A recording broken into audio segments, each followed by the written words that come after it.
we also covered some theories of learning: behaviorism, cognitivism, constructivism, and humanism. And also learning styles. There's some literature about learning styles. Basically, you have the visual,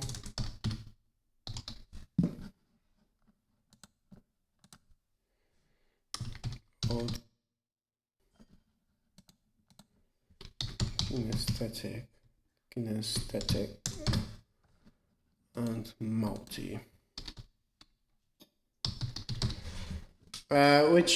Which means that let's focus for this part. Let's focus on learning styles, and then we can cover the above the next part. Which means that you have to take into consideration what is the preferred learning style of preferred learner's learning style. Some people learn better looking at things, some people learn better listen to things, by touching, by manipulating, or a combination of the above. And it helps you if you want to create different type of materials, the different type of tools, learning tools. If you work with different demographics that they, for one reason or the other, they require a specific type of approach. What's relevant here for us is that we teach skill. We teach movement. And by teaching movement, depending on the way you teach, but most of people teaching jiu-jitsu, what they do, they show a technique. Let me put an S here. Show a technique.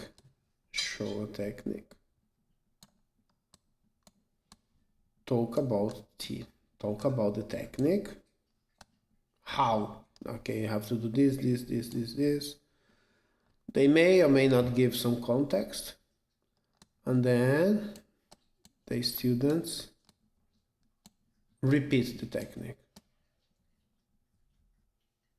Repeat, show, talk, and the people repeat the technique. And the way they repeat the technique, it's very, most of the time, very reductionist way, and there's one person doing the technique and the other person just lending the body for the doer to perform the technique, and repetitions, and that's the way most of people teach jiu-jitsu. And here, if you take into consideration that we work with a broader demographic, people from different backgrounds, and we already have visual, which is showing the technique. We have auditory, okay, because you are going to talk about the technique, people are going to listen. You may even describe it, guys, you put this hand here, step number 1, step number 2, step number 3, People listen, and then the student will try to figure this out. Okay, so there's movement, there's touching, there's manipulation there, and this kinesthetic. And then, in my view, we are using all the 3 styles of learning already. Okay. Now, when learning styles become very relevant, because there are people that for some reason, they may have problems understanding a movement just by looking at it or just by listening instruction. And there are people that they have actual problems with left and right, above, below, and understanding planes of motion. And for these people, it's very difficult to look at something and to be told, okay, put your right hand on the left leg and now squat, and your left leg should be a little bit to the right. Is extremely difficult. So these people, they need a more kinesthetic way of learning. And there are also people that they for one reason or the other, they can hear the information, but they can't listen, they can't hear like instructions and transform instructions to movement. So you can tell them, but there's no understanding. It's very complicated for them to listen to instructions. Okay, now I have to do it. For this type of people, they may need to see it and then try to replicate.